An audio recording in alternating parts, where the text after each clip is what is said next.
Bien, chicas, buenas tardes a la última clase de dirección de cámaras y manejo de switcher TriCaster. Hoy, como les comenté, vamos a hacer más que nada un repaso de aquellas partes que me parecen más importantes que recuerden. Vamos a empezar compartiendo pantalla. En este repaso, quisiera que les quede bien claro cuáles son las funciones del director de cámaras y los camarógrafos. Porque aunque parezca mentira, he visto a mucha gente, muchos camarógrafos que ellos deciden qué plano hacer y no le hacen caso al director. Entonces, eso es algo que quiero que revisemos juntos. El director de cámaras escoge el plano que deben ejecutar los camarógrafos. Ojo, esto es importantísimo. El director de cámaras es el que escoge el plano que deben ejecutar los camarógrafos, no los camarógrafos. Los camarógrafos, por algo tienen los headsets, los camarógrafos, para escuchar las indicaciones del director de cámaras. Ustedes me dirán, bueno, ¿y qué pasa si algo sale mal? Bueno, es responsabilidad del director de cámaras. Por eso el director de cámaras generalmente ya salen de mucha experiencia, porque ya ha sido camarógrafo, ha hecho luces, ha hecho audio, o sea, ya conoce mucho, ya tiene más criterio, entonces, por algo es el director, es el responsable final, ¿no? Y es justo lo que sale en la segunda parte. Es el responsable de todo lo que vemos en el encuadre final. Todo lo que está saliendo en vivo es responsabilidad del director. Él decide los encuadres, él decide la posición de la cámara, él decide cómo se debe sentar el conductor. Todo esto lo decide el director de cámaras. Bueno, esto es una cosa obvia, pero la pongo porque mucha gente no lo hace. El director debe estar en permanente comunicación con los camarógrafos y el jefe de piso. Como les digo, los headsets es para usarlos, es para que el camarógrafo con el director estén en comunicación y también con el jefe de piso. El jefe de piso es el coordinador, es el mediador entre lo que sucede en el switcher y lo que está sucediendo en el estudio. El director de cámaras debe asegurarse de que se hayan cargado al switcher, en este caso el TriCaster, todos los elementos que utilizará para la producción.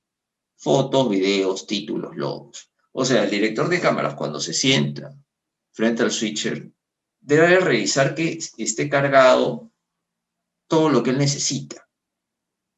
¿Por qué? Porque si no está cargado, lo va a tener que cargar probablemente en vivo y ahí ya es riesgo. Ahí ya puede equivocarse, apretar un botón que no debía y el error se verá en vivo, ¿no? O saldrá en la grabación. Y debe haber practicado con sus camarógrafos y conductores antes de empezar a grabar o salir en vivo. Eso es algo que yo recomiendo muchísimo, sobre todo si se va a salir en vivo, porque uno muchas veces dice, no, bueno, me siento y poncho simplemente, y a la hora de la hora algo falla y ya están en vivo y ya no hay retroceso. Una cosa que se me olvidó añadir acá, pero es muy importante, es que el director de cámaras también hay una hoja de pauta, hay un pequeño guión que siempre, si ustedes han estado alguna vez en alguno de los noticieros, ven que el director tiene una hoja de pauta. Es importante que el director revise esa hoja de pauta. O sea, esa hoja de pauta es donde está la estructura. Muchas veces dice, ¿y con qué entro? ¿Con la cuña de entrada? ¿Con la música? ¿Con el conductor? Bueno, todo eso está en la hoja de pauta. Entonces tiene que ver la hoja de pauta, porque eso es lo que él tiene que realizar, es lo que tiene que poner en escena. Seguimos. Ahora vemos las funciones del camarógrafo. El camarógrafo debe haber hecho su balance de blanco y revisar los ajustes técnicos de la cámara que va a utilizar.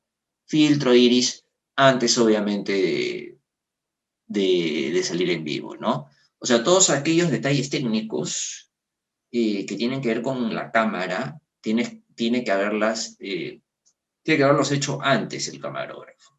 Por eso lo aconsejable es que llegar una hora antes de salir al aire, porque puede hacer, ustedes me dicen, bueno, pero balance ya está hecho, o el foco siempre va a ser manual. Sí, pero de repente tienen mala suerte y la noche anterior una persona movió algún ajuste técnico y cuando van a operar la cámara no está en la función que ustedes creían que debe estar, ¿no? O sea, la cámara no es solamente mover la cámara y hacer los encuadres, es también previamente haber revisado que el filtro esté en su posición, que el balance de blanco se haya hecho, que esté entrando bien la señal de video y audio al switcher. Todo eso se debe revisar, pues como les digo, con anticipación. Ahora, el camarógrafo, lo que les dije anteriormente, ¿no? Debe ejecutar el plano que le indique el director de cámaras. Recuerden bien eso, chicas. El camarógrafo debe ejecutar el plano que le indique el director de cámaras. Ahora, ustedes me preguntarán, ¿y qué hace el camarógrafo si el director no le dice nada? Si está callado. Bueno, siempre es bueno tener un encuadre listo. Por ejemplo, si es el de un conductor, bueno, tenerlo por lo menos un plano medio, o sea, nunca tener la cámara al aire o viendo el piso o viendo lo que está detrás del escenario. Siempre hay que estar con un encuadre, porque pudiera ser que el director se olvide o se le pase o esté distraído. Entonces, bueno, de repente poncha una cámara y esa cámara está en el piso, ¿no? Entonces, es bueno que el camarógrafo siempre tenga un plano determinado, pero atento a lo que le diga el director. Y va a ser lo que diga el director, no lo que quiera el camarógrafo, ¿no? Por eso cada quien tiene sus funciones. Debe estar en permanente comunicación con el director. O sea, los dos, como les digo, para algo son los headsets, los dos siempre tienen que estar en comunicación. Y debe estar atento para cambiar de plano en cualquier momento, tener su cámara desajustada.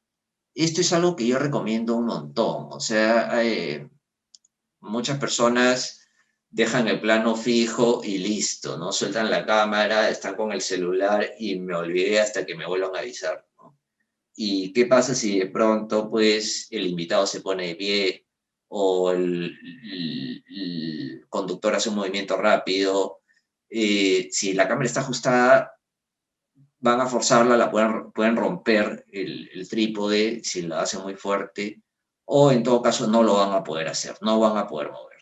Entonces, lo óptimo, la persona que vaya a hacer cámara, es tener con sus dos manos la cámara, puede estar un poquito ajustada, pero no mucho, y de manera que cuando alguien haga un movimiento brusco, pueda tener tiempo de abrir la toma, de moverla.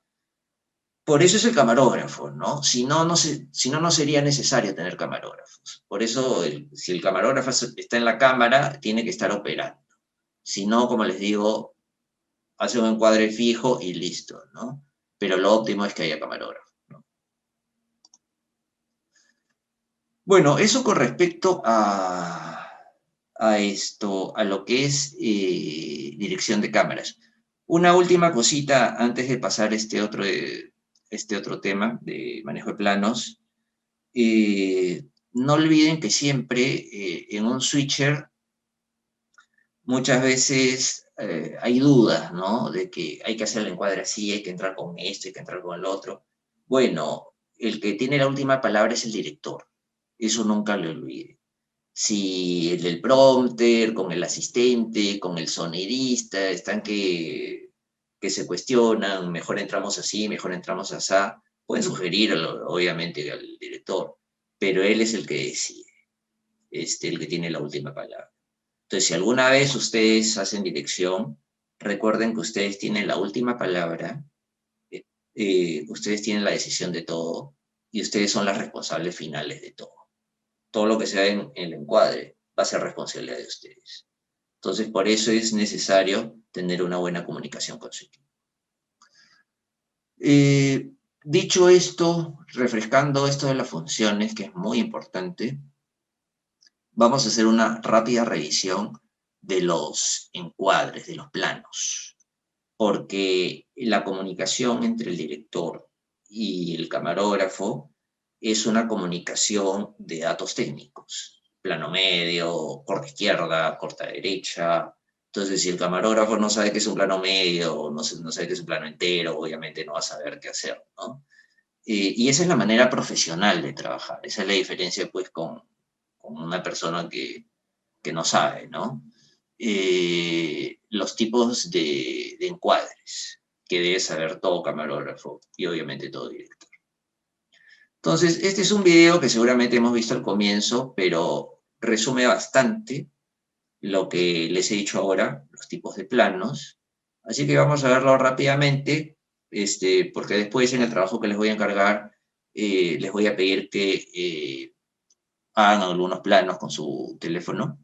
Entonces, aquí está explicado bien esto. Vamos a ver. Hola, mi nombre es Javier Badosa del canal Oficium. Creo que es la primera vez que me presento, así que encantado de conoceros.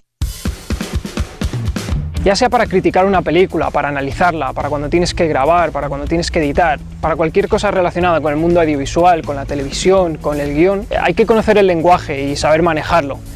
Como en cualquier oficio, en el cine hay mucha jerga, hay muchos términos, conceptos que si no entiendes, pues no comprendes de lo que se está hablando, te quedas en plan.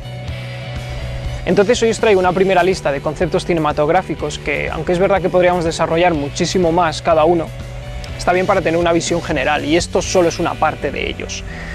Así que empezamos. El encuadre es la selección de espacio que estamos grabando, es la limitación que ponen los propios bordes de la película. Entonces todo lo que vemos que ya está terminado, eso es un encuadre. Las escalas de planos se clasifican al poner en relación todo el encuadre con la figura del personaje. Dependiendo del tamaño del personaje con respecto al encuadre, será un plano u otro. La verdad es que no hay una clasificación oficial, porque dependiendo de las fuentes se dice de una u otra forma, pero a grandes rasgos sería así. Gran plano general, se muestra todo un paisaje, todo un lugar, todo un plano de situación, pero no se da importancia a las personas porque ni siquiera se las reconoce. Plano general, se puede distinguir a las personas, pero aún así no se le puede dar protagonismo a ninguna. Plano entero, cuando se ve toda la figura del personaje y ya empieza a ser reconocible. Plano americano, se empieza a seleccionar parte de la figura del personaje. Este plano proviene del western, que es cuando querían mostrar los duelos y las pistolas que tenían en las piernas. Por eso el corte es por debajo de las rodillas para que se pueda mostrar todo eso. Plano medio largo, se hace un corte por la cintura. Plano medio corto, donde se hace la selección a la altura del pecho. Pecho lobo. Primer plano. Tío, no sé qué decir. Puestezo. Man. Primer plano, se hace el encuadre a partir de los hombros y se pone toda la atención en la cara. Primerísimo primer plano, el jeto. Solo la cara, el jeto. Plano detalle, se muestra algo muy específico del personaje, un ojo, una boca, una oreja o algún objeto. Otra clasificación de planos es según la posición vertical de la cámara con respecto a la mirada de los personajes. Cuando la cámara está por encima de la mirada se le llama picado. Y la forma extrema de este plano se le llama cenital. Cuando es por debajo de la mirada de los personajes se le llama contrapicado. Y la forma más extrema de este tipo se le llama nadir. Ostras, por favor, córtate las manos. Mira. Muerto. ¿Qué otra? Oye. Si vas a ir al baño a llorar, tráeme agua, anda. Ay, que se está enfadando. Ay, pobrecillo. ¿Qué vas a hacer, Flipado.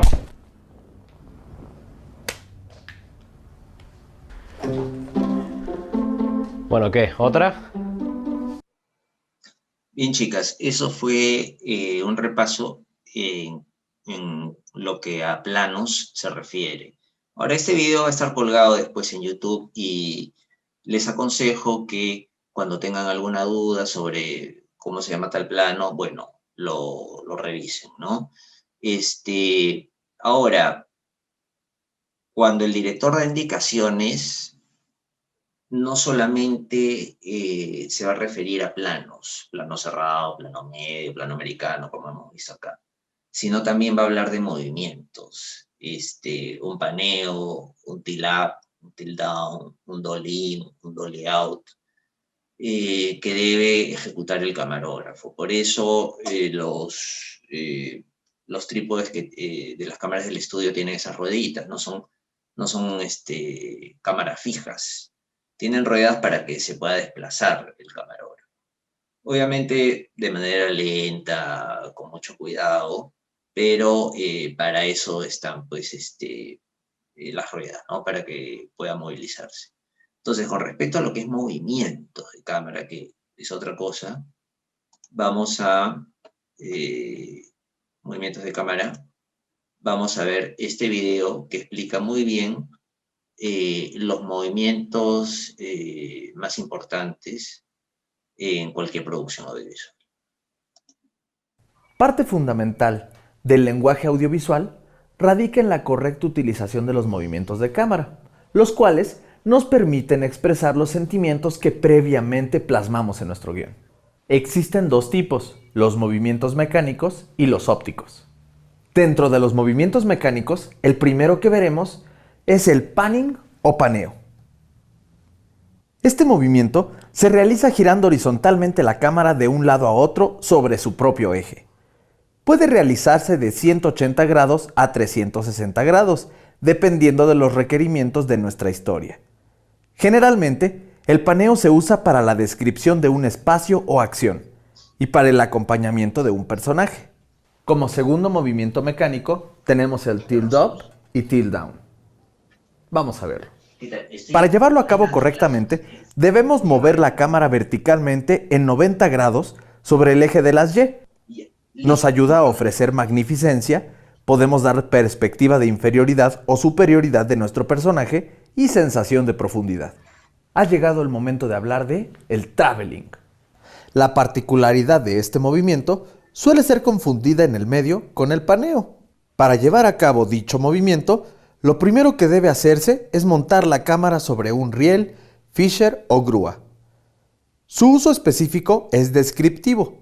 Como lo indica su nombre, su deber es acompañar a nuestro personaje o enriquecer visualmente nuestra historia. Es momento de hablar del dolly in y dolly out. El dolly in y dolly out se refiere a realizar un acercamiento o alejamiento físico y mecánico de la cámara. Para ser más claros, un dolly in se refiere a movernos con la cámara hacia adelante, aproximándonos al objeto o personaje a encuadrar. El dolly out o dolly back se realiza partiendo de un punto en específico y alejando físicamente la cámara hacia atrás. Ambos se llevan a cabo en línea recta y es un movimiento muy similar al del zoom. Este movimiento se utiliza en tomas subjetivas para proporcionar seguimiento a la acción y para acercamientos donde no queremos comprometer la visión de campo. Toca el turno a los movimientos ópticos. Estos no son otra cosa más que el movimiento gradual del lente mientras la cámara permanece fija. Iniciemos con el zoom in y zoom out. Lo primero es contar con un lente de zoom. Este nos permitirá acercarnos o alejarnos, dando la percepción desde un plano general hasta llegar a un detalle particular. Aunque no es muy recomendable en proyectos de cine, en televisión es muy útil para hacer énfasis en objetos o expresiones de los conductores. Otro de los movimientos mecánicos es el focus out y focus in. Para hacerlo de manera correcta, debemos identificar la distancia focal con la que habremos de trabajar. Luego de ello, giramos el arillo de enfoque para agregar o restar nitidez a nuestro cuadro. Es muy útil para realizar transiciones durante una charla o para cerrar o abrir una secuencia. Bien, chicas, esos fueron los movimientos de cámara. Por si acaso, Romy, revisé el trabajo que tú hiciste el ciclo anterior y cuando yo dije hacer un traveling no es paneo. Tú hiciste un movimiento sobre el mismo eje de la cámara. Es desplazar la cámara, como se ha visto acá, ¿no? La diferencia entre paneo y traveling es que en el paneo la cámara está puesta sobre el trípode y sobre el mismo trípode se mueve la cámara. En cambio, en el traveling es trípode y cámara, los dos se mueven de un lado a otro. Esa es la diferencia. Ahora vamos a ver un rapidísimo repaso de lo que es el croma. El chroma key, o también llamado llave de color, es un efecto que consiste en extraer un color de una imagen determinada y reemplazar este espacio que ocupaba por otra imagen. Para hacer este efecto se debe grabar con fondo azul o verde. Se suelen usar los colores verde o azul porque son los más alejados al tono de nuestra piel. La decisión de utilizar el fondo azul o verde dependerá del color del vestuario de los personajes y de los objetos que aparezcan en escena. Ahora, el croma es muy importante para hacer un buen croma, hacer una buena iluminación. Entonces, acá les he puesto un plano básico de iluminación para cromar. Y quiero explicarles un poquito. Acá ven un tacho de luz, acá ven otro tacho de luz. Estos dos tachos de luz están iluminando hacia la pared, no hacia la persona. Ustedes pueden ver que más adelante está parada una persona, ¿no? Se supone que esta es la cámara y la persona está mirando hacia la cámara. Este es el fondo. Entonces, el fondo, como alguna vez les expliqué, debe ser una pared, una tela verde bien estirada, iluminada de manera pareja, pero debe estar iluminado ese fondo. Ahora, aparte, se le debe iluminar a la persona con una luz principal, o sea, es la que ilumina a la persona, una luz de relleno que suele eliminar algunas sombras o iluminar desde el otro lado, y un contraluz que le marca acá un haz de luz para separarlo del fondo. Este es un principio básico. Como ven, no se trata de iluminar solamente a la persona. No son solamente estos tres tachos. Estos dos son para la pared. Entonces, es importante que tomen eso en cuenta cuando hagan alguna vez croma, ya sea en el estudio o ya sea en exteriores, perdón, en exteriores, no, bueno, puede ser en exteriores también, pero me refiero a fuera del estudio, ¿no? Esa es la manera correcta. Ahora, vamos a ver rápidamente un video explicativo que seguramente ya lo hemos visto, pero donde resumen muy bien esto que les he explicado. Y atentas porque el trabajo que les voy a mandar a hacer tiene que ver con esto, ¿no? Entonces vamos a verlo. En verdad no es tan complicado que un chroma key salga bien. Sigue conmigo estos pasos y te aseguro que tu chroma key va a quedar excelente. Lo primero que necesitas obviamente es un fondo verde.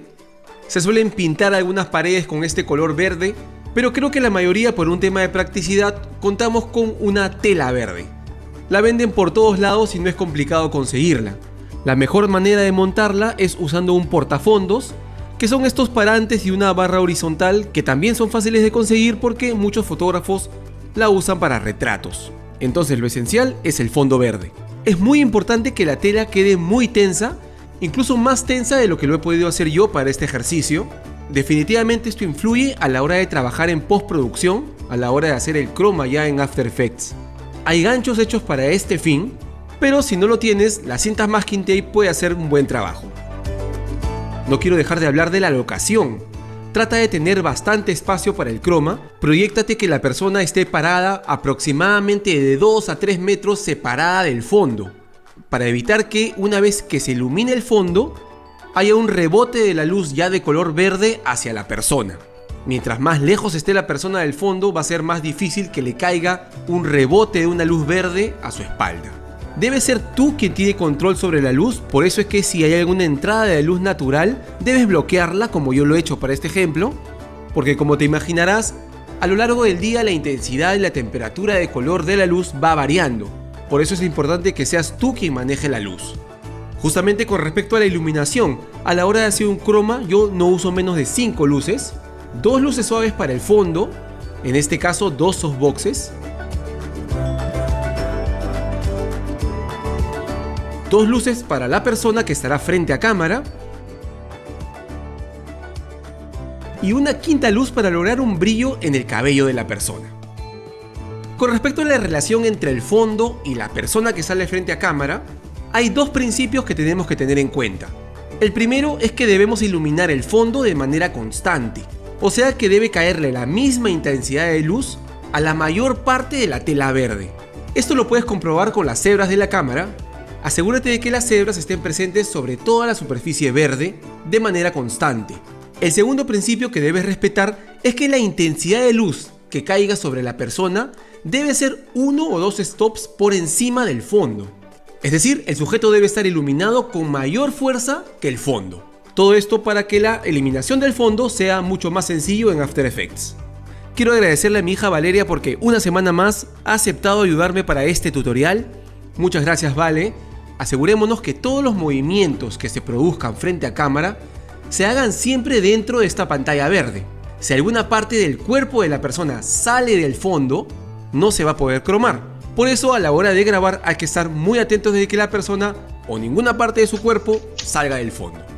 Una manera de atenuar las arrugas e imperfecciones del fondo es alejarse y grabar con un lente largo y luminoso que te permita desenfocar el fondo.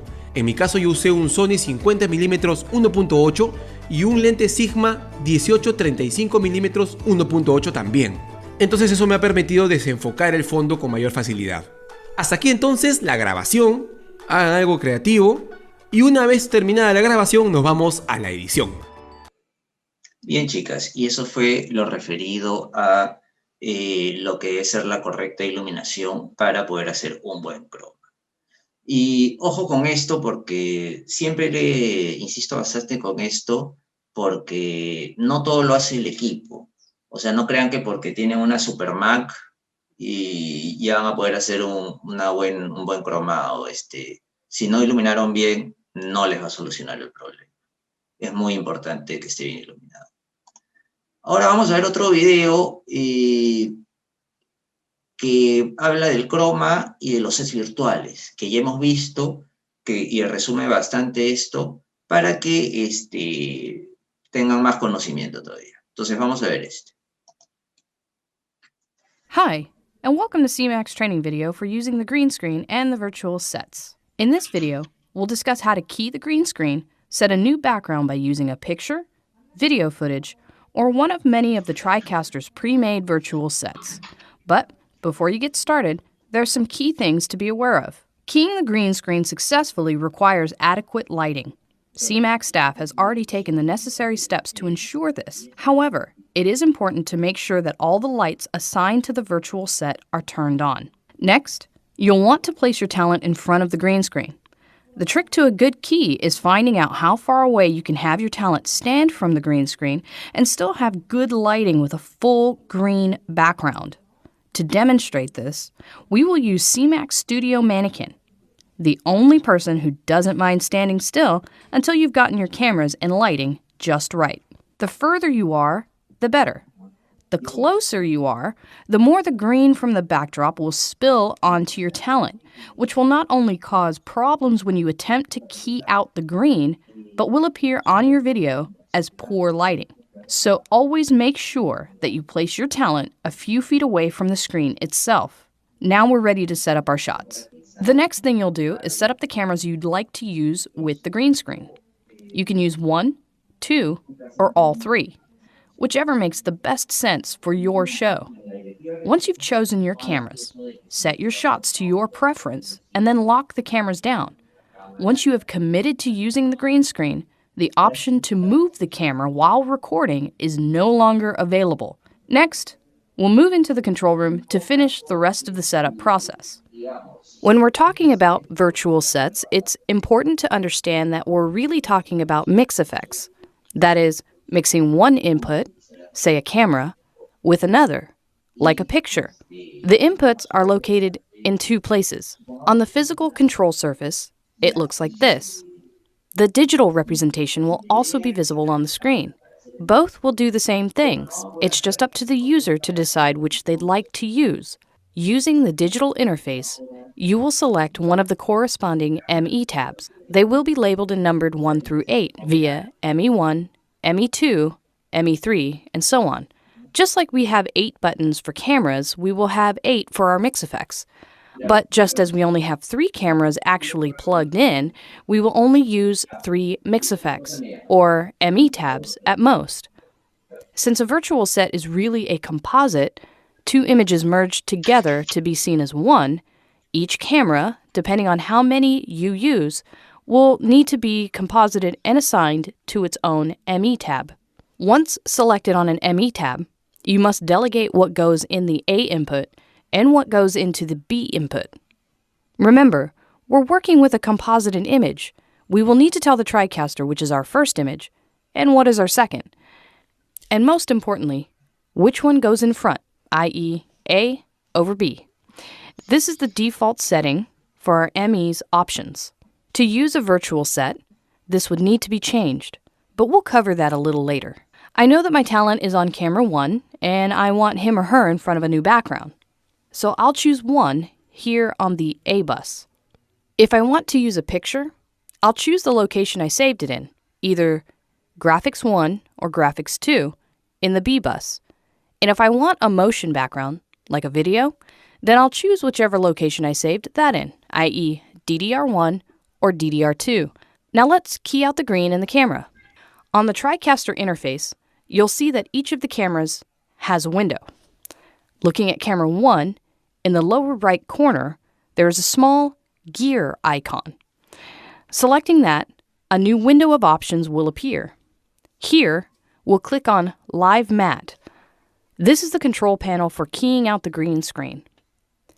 Click and hold the dropper tool, drag it over to the green in the camera, and let go of the mouse. The background goes from green to black, telling us that our background is now transparent.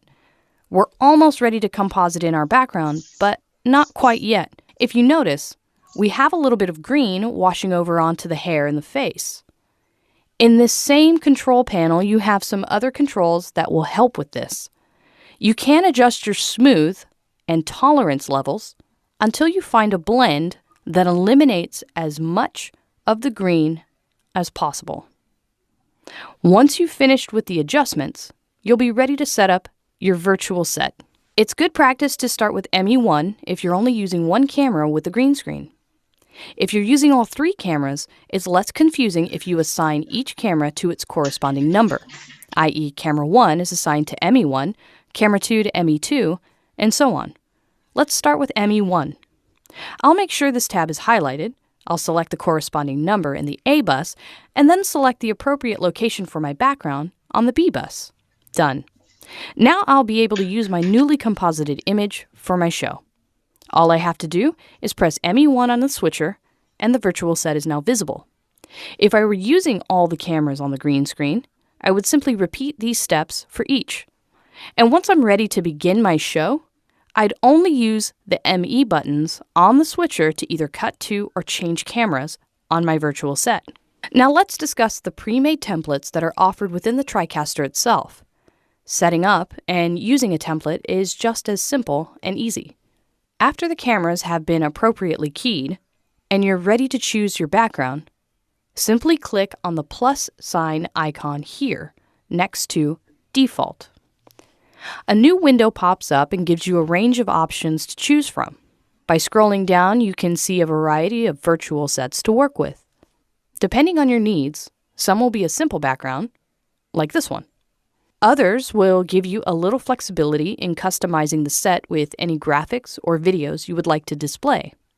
These will allow you to have 2 inputs, your talent in one, and then your picture or video in the other.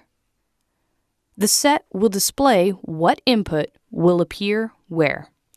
For example, in this virtual set, you can see where your talent will be, which is represented by the grayed out area labeled A, and then where your picture or video will be displayed, labeled B.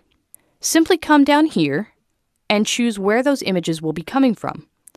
So I'll choose 1 for A and graphics for B. The last thing we'll briefly cover is using multiple cameras for some of these virtual sets. Many times you'll see that one particular design has 3 different options. These are different angles that are based on a typical 3-camera talk show type setup. Like for this set, We have a left, a right, and a center angle to be used with all 3 of our studio cameras. You don't have to use these, but you can see that they do help add a little more realism to your virtual set. That about wraps up our training video for using the green screen and using the virtual sets. Remember, staff is always available to answer any questions or concerns you may have in using our equipment, and we'll be happy to assist you when you're ready to begin recording your show. Thank you for watching. Bien, chicas, y ese fue un resumen de lo que es el croma en un estudio de televisión y cómo es que haciendo este croma se puede manejar también los sets virtuales, que es algo que hemos visto bastante y quería pues terminar con este video, ¿no? Y ahora para finalizar, ya no solamente nos falta un video, creo que no es necesario hacer una pausita. Ya con esto terminamos. Es un poquito largo, pero 17 minutos más o menos. Pero resume bastante todo lo que hemos visto, o sea, toda la producción, para qué se hace todo, ¿no? O sea, cómo manejar un proyecto. Es un video que resume bastante una producción en vivo. Así que vamos a verlo y con esto estaríamos terminando la clase.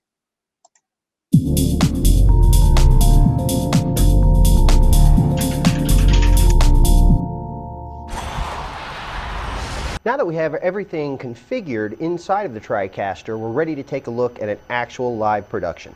Let's look at the switcher and the downstream keys available in the TriCaster. The live switcher interface is located here in the TriCaster, and the same controls exist here on the 450 control surface. All the controls that you need to run your live switch right at your fingertips.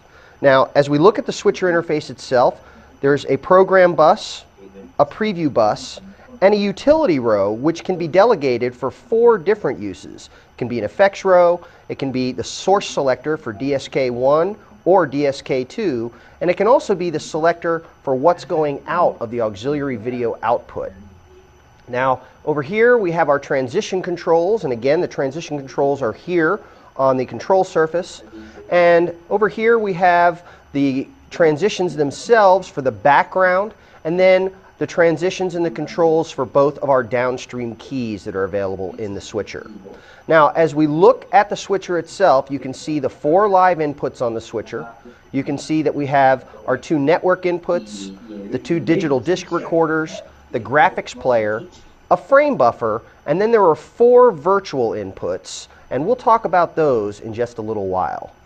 Now, of course, as you run a switch, you can run the switch either from the controls here on the interface or directly here from the control surface. And, of course, you can cut between 2 sources. Of course, you can do crossfades between those 2 sources as well. And the TriCaster features a variety of transitional type effects. Things like trajectories. And right here on the control surface, you do have the ability to select from the effects that you currently have loaded. Now, of course, you can always pick up the mouse and you can click on any one of these effects to load that effect. But you also have the ability to use your selector knob right here, and by twisting the selector knob, you can choose the effect right from the control surface. Now, you also have the ability to control the speed at which these effects run. And right now, I'll just run the effect, and this is the default medium speed. So you have slow, medium, and fast available right here. And again, the slow speed is much slower, and the medium speed is a little faster, and fast is much quicker. Now, instead of having to grab the mouse to get to these presets, there is a rate knob here in the transition area on the control surface. And you can spin that, and that will give you a speed. It could be the preset, but you could go faster than fast, or slower than slow, or in between medium and fast. You can really dial in pretty much any speed that you want. But if you want to get back to the presets, this knob also acts like a button. And pushing the knob will cycle you through the presets that are available for the speed of the transition playback. Now, you also have the ability to play these transitions forward and to play them in reverse. If you click on the effect that you want to use, there's a little gear right here, right over the top of your effects row for the actual transitions for the background. And you can see by clicking on that gear, you have the ability to set the effect up to run either forward or reverse. You also have the ability to run this effect in the ping pong mode. And this is going to change the direction of the effect each time you run it. First time you run it, runs forward. Second time you run it, runs in reverse. This is great for flying on and flying off an instant replay or something along those lines. Now, these are not global settings. These are effect by effect settings. So you can literally set some effects to run forward, some effects to run backward, and some effects to ping pong. And again, it's on an effect by effect basis that you can do that. Now you can also load up other effects. There are a large variety of effects that come with the TriCaster. And again, if you want to replace one of the effects that's currently loaded, you simply click on an effect, click on the gear, and then go to the pop-up and say you want to browse. This is going to load a media browser showing you all of the effects that are available for use in the TriCaster. You can simply find the effect that you want to use. I'm going to come down here to trajectories, and we'll do a nice stretch and fade up from the bottom here. And now that effect is ready to go. Now that seems to be running a little slow, so again I hit my rate button here. Now I'm running a little bit faster. Hit the rate button again. Now I'm running at the fast speed. So again, very easy to adjust your effect speed from the rate knob right here. Now you can also adjust whether the effect is running forward or backward from the control surface as well. The selector knob that allows you to select which effect you want to use is also a button. And if you push down on that, it reverses the direction that the effect is currently running. And you can see on the interface that it changes from reverse to normal when you push that button. Now you also have a T-bar both in the interface and on the control surface to be able to run effects as well. You can left click and drag on the T-bar inside the interface, or you can manually grab the T-bar on the control surface and manually control these effects. Now one of the interesting things about the T-bar is you do have the ability to delegate what it's going to do. Now there are also two downstream keys available. Right over here, down along the bottom, we're working with the transitions to go from preview to program, but there are also downstream keys right above it. Now these downstream keys can use any input coming into the TriCaster as a source. For instance, you can use the utility row to choose what source you want for each of the downstream keys. So you can click on DSK1, and right now we're using the graphics player for DSK1. And if we go to our graphics player, we have our title queued up there. And for downstream key 2, we're using our frame buffer. Now the TriCaster has a series of frame buffers, and this is an area where you can copy an image or a title and then point the downstream key at that. It separates it from the graphics player, so no matter what's selected in the graphics player, you always know what's going to come up on the downstream key because you have sent that to the frame buffer. And you can change the frame buffer at any time during your production. Let's go ahead and bring both of the DSKs up over program out. Now there are independent controls for the downstream keys here.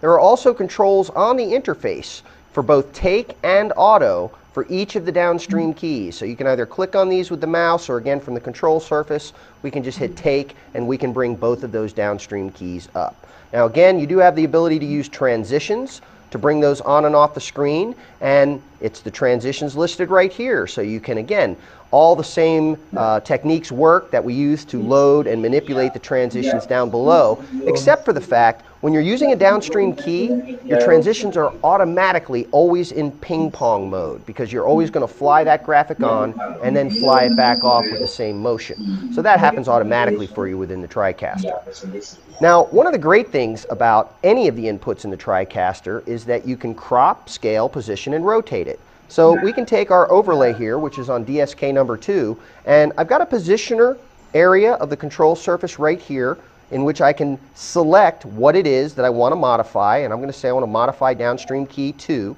And now you have the ability to scale that down. Again, with the joystick, I'm turning the joystick like a knob, like a volume control, and that's scaling it. And then just pushing the joystick up into the corner. We also have the ability to rotate, so we can rotate that graphic around a little bit. And there's also a crop control there as well. You do have a reset button, so you can reset both of those variables. And again, the reset button only resets whatever is currently selected. So if you want to reset everything, you've got to hit reset for all of the variables. Now, if you want to be able to do those adjustments from the interface, you've got this little crosshair right here next to the gear.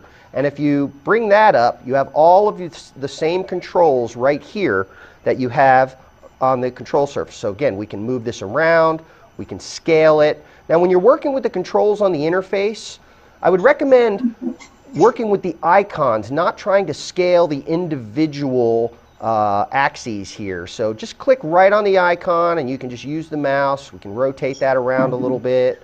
We can scale it up and down. And you have all the same controls right here on the interface that you have on main out. Now, it may be that you want to be able to set this up before you take it live, and you may already be live. So we can't set these graphics up, size, and scale them and so forth on program out, but that's okay, because all of this can be done on the preview monitor. So if we have DSK2 set up, yet we're not going to it yet, notice if I grab the positioner, you still see it, and it's only on preview. So I still have the ability now to scale this down, and of course I can take preview and I can put the same thing on preview and program, and now I'm seeing exactly where it's going to be when I bring that downstream key up. I can do my positioning and my rotation right here on preview, and then we can bring that up and it's exactly where I want it to be the first time, every time. Now you can do a lot more than just stills and titles with these downstream keys. You also have the ability to do full motion graphics by using the DDR as the source for the downstream key. Now here in the DDR, I have a video clip that has alpha channel in it. I'm going to tell DSK1 to use DDR number 1. Now I'm also going to turn on autoplay and single in the DDR, and this is important. We only want the one clip to play. That's why we've turned single on. It'll just play the one clip and stop. And autoplay is turned on. The way autoplay works is anytime you switch to the DDR, it will automatically start playing. And when the clip is done, it'll automatically switch back to whatever's on preview and queue up the next clip. But this works even if you've attached that digital disc recorder to the downstream keyer. By activating the downstream keyer, if autoplay is on, it'll automatically start playing that DDR, and your full motion graphic will appear right over the top of program out. Now this full motion graphic was created in Lightwave, but these graphics can be created in any package that can create a video clip with alpha channel. So if you already have a graphics package that you're currently using, that can easily be imported into the TriCaster and used in the TriCaster's workflow. As you look at the T-bar, you'll see that there are 4 buttons above the T-bar. And these buttons are on the control surface as well, but only the first 3 of them are here, and then the 4th fade to black is down here. These buttons allow you to delegate what the T-bar is going to do. So, for instance, if it's on background, you're simply going to do a switch between whatever's on program and preview. That is our background layer. What's happening between program and preview and any transition that's happening is our background layer. Now, I'll go ahead and choose a trajectory here. So again, we're just going from preview to program. Now you can also delegate the T-bar or the auto button to run the downstream key. And we're going to go ahead and set our downstream keys back up. And what I want to show you is the preview monitor. As soon as I set this to downstream key number 1, the preview monitor gives you a real-time look-ahead preview as to what's going to happen. So if I only have the downstream key attached to the T-bar, when I pull it down, the downstream key is going to be brought up on program out. So if you look at preview, you can see that it's showing us exactly what's going to happen when we pull the T-bar. I pull the T-bar, the downstream key shows up. Now preview shows no downstream key because it's still selected and delegated, so if I was to run that T-bar again, it would take it off, a true look-ahead preview. If you select downstream key 2, you see the second downstream key. And again, pull the T-bar, it comes over program, now preview is empty, it's a true look-ahead. You also have the ability to assign multiple things to the T-bar or the auto button. You can delegate multiple processes to happen in one use of the T-bar or the auto button. You can do this by pushing the first button and holding it and pressing the second button. So I held down DSK1 and pressed DSK2. Now they're both delegated to the T-bar. If you look at preview, you can see both of the DSKs on preview. We pull the T-bar, it's exactly what we get, both of the DSKs coming in. If you want, you can do all 3, the background, DSK1, and DSK2. Now you see on preview, the background video is going to change, and both of the DSKs will be brought up. It's always going to show you exactly what you're going to get when you pull the T-bar. The last button is fade to black, and you need to really understand what this button does. When you hit fade to black and we pull down on the T-bar, it fades everything. It fades any graphics. I'll bring some graphics up here. And again, fade to black fades down all the downstream keys. Even the audio gets faded out completely. Now, this is a layer on top of everything else in your TriCaster layer. You've got background, then you've got DSK1, then you've got DSK2, and then fade to black over the top of the whole thing. So what you might do, now that you're faded to black, you're going to say, hey, I want to go back to a background switch, and I want to switch to what's on preview. Well, you can see that our preview is black, and the fade to black button is now blinking because it knows that if I do this transition, it's not going to do anything. It's still going to be faded to black. Before I do a background transition, I have to click on fade to black and I have to remove fade to black, then go back to my background switch and continue working. So you've got 4 layers, your background layer, DSK1, DSK2, and then fade to black on top of the whole thing.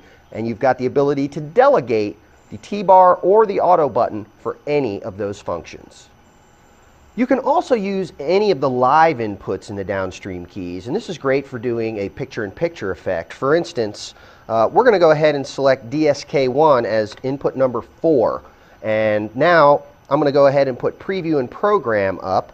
And again, we're going to go ahead and select DSK1 with our positioner. And as I start to position it, you can see there's input number 4.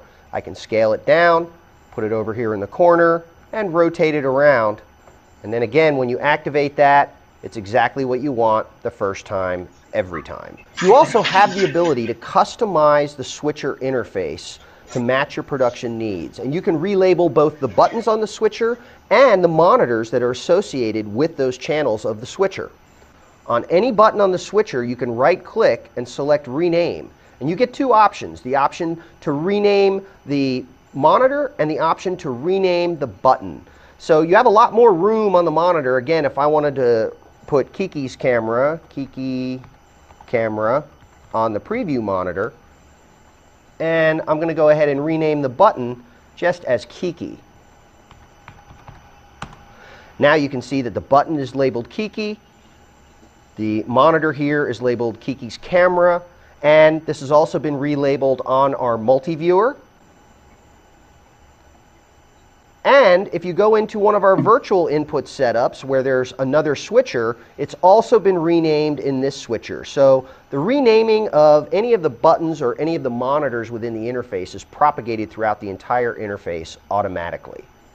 Some of the functions that you can do here from the control surface are also available as keyboard shortcuts on the keyboard. The space bar is an auto button, the enter key is the take button, and so forth. Now that's really nice, but if you're using a control surface, you may not want to have those active. You could inadvertently hit a button, like space bar or something like that on the keyboard during the fast-paced live switch, and it could give you an undesirable result. So there is a way to disable the keyboard shortcuts, yet keep the keyboard active.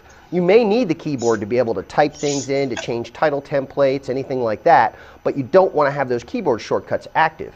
To do that, we're going to go to the little gear that's in the upper right-hand corner of the right-hand tab module area, right here. We're going to click on that gear, and all the way down at the bottom, we have Enable Keyboard Shortcuts. And right now, there's a check mark by it. I'm going to click on that, and now if we look at it again, you'll see that the check mark is gone.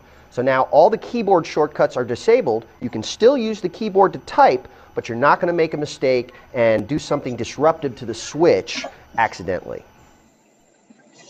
Bien, chicas, y ese fue el resumen de lo que es una producción en vivo. Y con esto ya daríamos terminado pues, la clase y todo el taller. Como les dije, les voy a encargar hacer un trabajo. Romy hizo el trabajo el ciclo pasado, pero necesito que lo corrijas, Romy. Y te voy a decir qué parte es necesario que corrijas. Cuando yo solicito hacer un paneo, acuérdate, es un paneo sobre el mismo eje. Y cuando es un traveling, es un movimiento con cuerpo y todo. Y cuando yo indiqué el plano ideal para iluminar un croma es este de acá. Si quieres, tómale foto, hazle una captura de pantalla, pero esta es la manera correcta de iluminar para hacer un buen croma. Voy a necesitar, por favor, que me envíen por WhatsApp sus correos y sus códigos de estudiante para poder darles las horas. Y el correo es para poder enviarles un Word donde está el trabajo que me deben presentar. Hoy es miércoles, a más tardar el domingo en la noche, para yo poder enviarlo el lunes a primera hora. Para que les puedan reconocer sus horas de asistencia. Y para que ya, digamos, hayan completado totalmente el curso, ¿no? Como te digo, en tu caso, Romy, puede ser el mismo, pero corrígelo. Corrige el plano de iluminación y corrige el movimiento de cámara. Si tienes alguna duda, esto va a estar colgado después en YouTube. Entonces, chicas, dicho esto, dejo de compartir pantalla. A ver. No sé si por si acaso tienen alguna pregunta, alguna duda, algo que quisieran decir antes ya de terminar con el curso de hoy. Y bueno, ya con el curso por este periodo, ¿no?